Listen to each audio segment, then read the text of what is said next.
Hi class, my name is Clary-Lise Kennedy, and today and for my final essay I'm going to be discussing the topic of bias in our news media, the issues that we're facing due to it, and proposed solutions that I've come up with.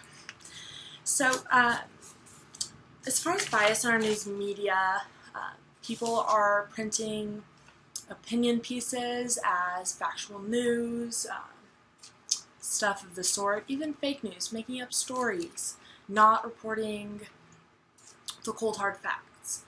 And that has led to a great deal of confusion, and so I'll just jump right in.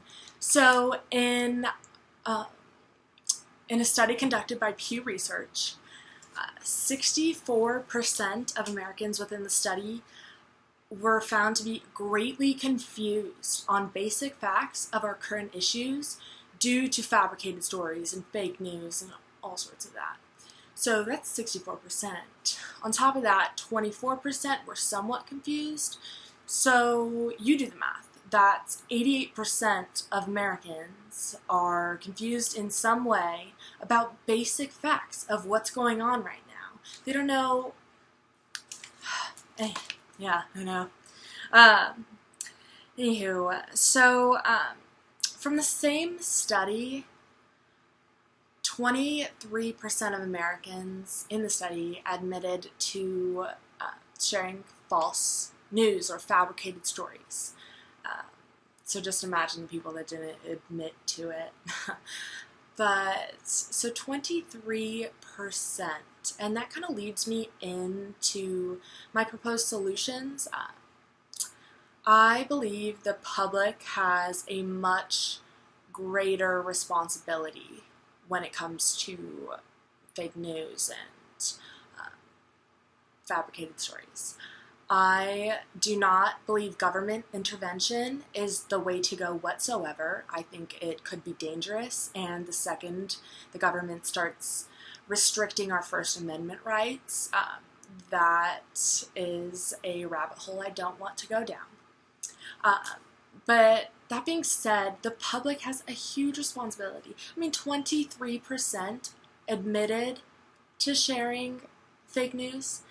I mean, out of every 100 or 23 people you follow, that's one. So just put that into perspective. And from that, how we can combat that, I mean, it's not just the public. It's tech companies, social media companies, news stations. We could combat it by not printing opinion pieces on the front page. By you as an individual selecting various different news sources to where you read about the same story and get all the sides. Don't just pick one side and stick with it. Don't just watch CNN. Don't just watch Fox. Watch BBC. Read the Washington Post. I mean, I could go on. And don't get your news off of Thought Catalog or whatever it is. The Onion, I don't even know. Anyway, those are not news sources, and I just think we have a greater obligation to ourselves before the government intervenes. And I mean, at what point, what does it take for them to intervene? So I think we need to work on this issue, and we need to work on it now. We could pay editors more. We could hire more fact checkers, require an additional ethics course for journalists in school. There are a lot of different ways we can go about combating this, and I think we have an uphill battle, definitely, but hey, it's America. We'll make it through, and we'll come out on top. But that being said, that is what my final paper is on, and I wish you all luck. Thank you.